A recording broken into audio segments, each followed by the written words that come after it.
गेले 4-5 दिवस झाला मी कोकण त्याचबरोबर कोल्हापूर, सांगली, सातारा, सोलापूर या जिल्ह्यामध्ये चळवळीच्या निमित्तानं फिरतोय. नीटची परीक्षा रद्द झाल्यापासून विद्यार्थ्यांच्यामध्ये आलेलं नैराश्य, त्याचबरोबर पालकांची अस्वस्थता जवळून बघतोय, विशेषतः ग्रामीण भागातल्या पालकांची. अनेक विद्यार्थ्यांना आत्मविश्वास होता की या परीक्षेत मला 715 मार्क मिळतील, 720 मार्क मिळतील. आता पुन्हा नवीन पेपर, नवीन परीक्षा, पुढं काय होईल ही चिंता त्यांना लागून गेली. कुणी जमिनी विकलेल्या आहेत, कुणी घरं घाण ठेवलेली आहेत, कुणी कर्ज काढलेलं आहे परीक्षेची तयारी करण्यासाठी.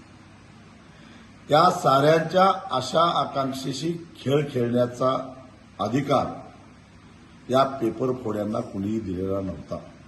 गेल्या 5 दिवसामध्ये 4 विद्यार्थ्यांनी आत्महत्या केली आहे. अनेकांच्या मनामध्ये आत्महत्येचे विचार घोळत आहेत. हे सारे कोण आहेत?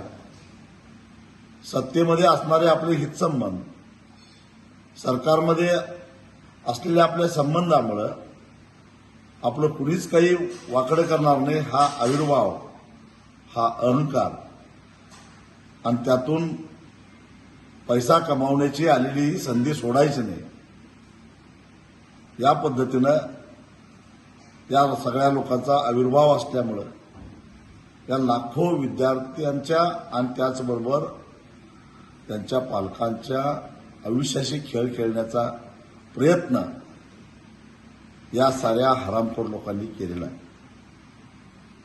त्यामुळं केवळ भ्रष्टाचाराचा आरोप करून ह्यांना आत टाकून चालणार नाही, तर 4 विद्यार्थ्यांच्या मृत्यूस जबाबदार धरून त्यांच्यावर सदोष मनुष्यवधाचा गुन्हा दाखल झाला पाहिजे.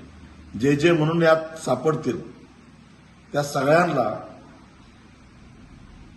आत्महत्या केलेल्या विद्यार्थ्यांच्या मृत्यूस जबाबदार धरून त्यांच्यावर सदोष मनुष्यवधाचा गुन्हा तर दाखल झाला पाहिजेच, पण पालकांच्या आणि विद्यार्थ्यांचा मानसिक छळ केल्याचे गुन्हे सुद्धा दाखल झाले पाहिजे.